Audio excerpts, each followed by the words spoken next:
Hello everyone and welcome to week 6 of the Champions Challenge. This week we're going to be working on safeties with another drill from our Billiard University friends. Shout out to Dr. Dave for this one.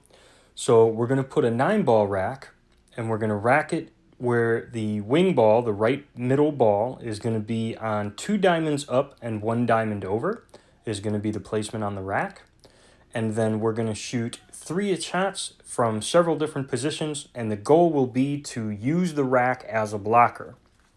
So theoretically, there's an 8x10 border around that rack, and you can allow the cue ball and or object ball to hit the rack, but nothing should leave that 8x10. So you can't plow into the rack to get safe.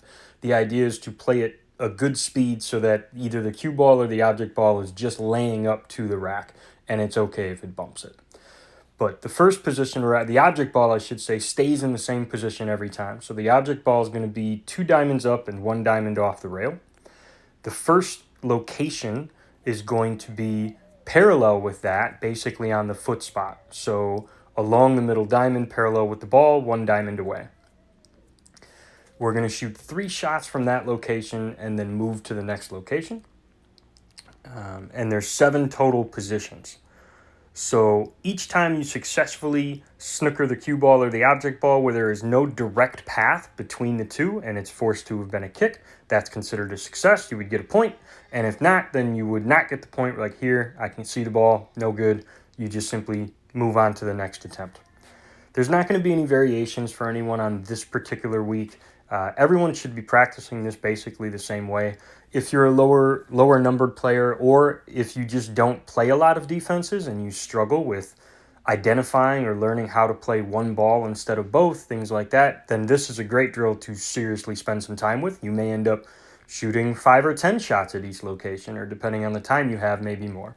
But this is a good way to get a basic concept of separating the cue ball and the object ball and focusing on getting one ball hidden and just controlling speed. So the rack's never going to move here. If you want to have some fun with it, you can put the rack in different positions and attempt to use this same exact concept and practice this almost as many different ways as you can think of to do it. But for this particular drill, the rack's going to stay exactly where it is. And based on ball position to the object ball, you may decide to try and play either the cue ball or the object ball up table to get behind that rack. So I'm going to include this week an actual diagrammed picture of the Billiard University setup, just so that you guys get the shot location layouts so that there's no confusion on where you would put the balls. But for this video, I shot 3 attempts at each location, and that's what we're going to put on for the video's sake.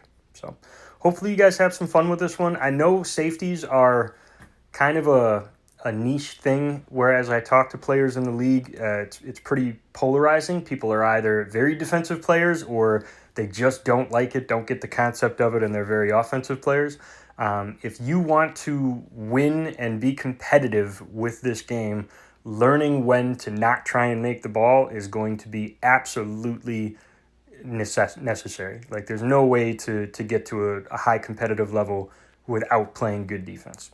So, all right, guys. As always, play well and have fun, and I look forward to seeing you guys next week.